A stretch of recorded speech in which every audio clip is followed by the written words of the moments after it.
মিশরের এক নদীত পানি দিত না, পানি হইত না। বছর আইলে নির্ধারিত তারিখে একটা যুবতী মেয়েরে নিয়া বলি দিলে পানি আইত। একটা যুবতী মেয়েরে নিয়া নদীর মাঝে বলি দিলে পানি ছুটি আইত। আল্লাহ রসুলের এক সাহাবী হইলা নতুন গভর্নর, তান গেছে খবর গেল যে মিশরের এই নদীর পানি ছুটতে হইলে যুবতী সুন্দরী মেয়ে বলি দেওয়া লাগে, তুই গিয়া পানি। আল্লাহ রসুলের সাহাবী খবর লেখলা, চিঠি লেখলা, মদিনা শরীফ হজরতে আমিরুল মুমিনিন খলিফাতুল মুসলিমিন সাইয়্যিদুনা হযরত উমর রাদিয়াল্লাহু তাআলা কাছে চিঠি লেখলা যে সাহেব, আমি যে জায়গাত গভর্নর হইয়া আইছি নদীর পানি আয় না, যে কারণে কি মানুষ খুব অসুবিধার মাঝে, আর পানি আইতে হইলে বুঝিল প্রত্যেক বছর নির্ধারিত তারিখে একটা মেয়েরে বলি দেওয়া লাগে। তে সাহেব আমি কিতা করতাম? হযরত উমর রাদিয়াল্লাহু তাআলা নিয়ে ফিরতি চিঠি লেখলা, ও গভর্নর গেছে যে আমি এক চিঠি দিলাম, তুমি ও চিঠি ওখান নিয়া নদীর বালুর মাঝে, হুকনা নদী নদীত লামিয়া নদীর বালুর মাঝে চিঠি ওখান নিয়া আমার চিঠি ওখান নিয়া তুই আই।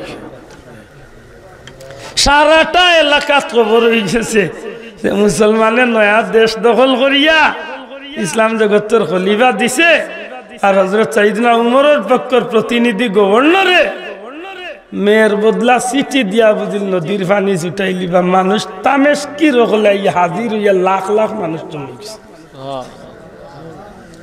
ওই সময় আল্লাহ রসুলের সাহাবী গেছেন জ্ঞাতাইন শুকনা নদীর মাঝে কনকনে বালু, একেবারে বালু, ও নদীর মাঝে লামছেন, লামিয়াও চিঠি ওখান দিয়ে বালুর মাঝে তুইয়া আরবার সামান্য বালু চিঠি ওখান উপরে তুইয়া উঠি আইছে। কইরা যে চিঠি তৈয়া পানি তো নদী তো নে উঠিয়া উঠনাত উঠার আগে আগে নদীর পানি ইলা প্রবল বেগে ছুটছে। অন্য বছর মেয়ে বলি দিলে যতখান পানি উঠতো এর চেয়ে 6 ফুট উপরে পানি উঠে গেছে।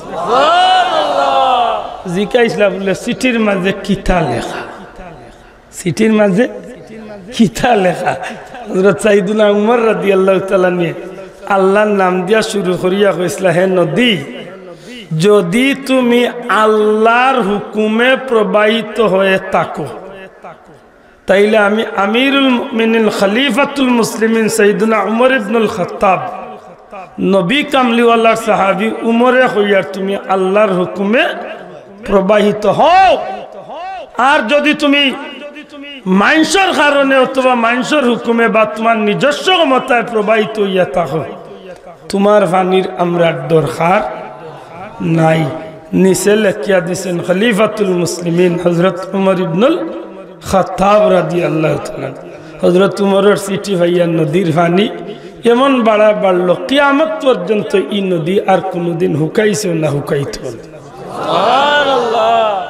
কিতা বুঝলাম, কিছু মানুষের কথা নদী সমুদ্রের মাঝেও মাত্রা নাই, আর খাম নাই আর কইবার হি ঘটনা তার এইবার খান নাই, মনে কিছু মাফ দিলেইতে পারছি যেগুলা দুনিয়ার কোনো মানুষের দ্বারা সম্ভব নাই, এগুলা আল্লাহ তার কিছু কিছু প্রিয় বান্দা হলরে দি গোটাইতে পারেনি না পারেনি, মাতকা পারেনি।